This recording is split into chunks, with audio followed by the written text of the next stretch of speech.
Mana incident controller? Lepas tu dia berjalan lah, dia berjalan dia.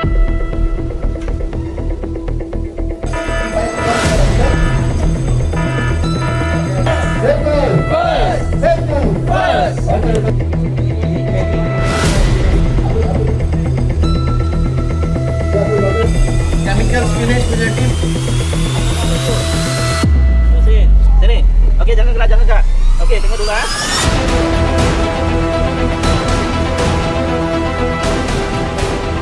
Tuan Mas, nanti kita nak kapur balik.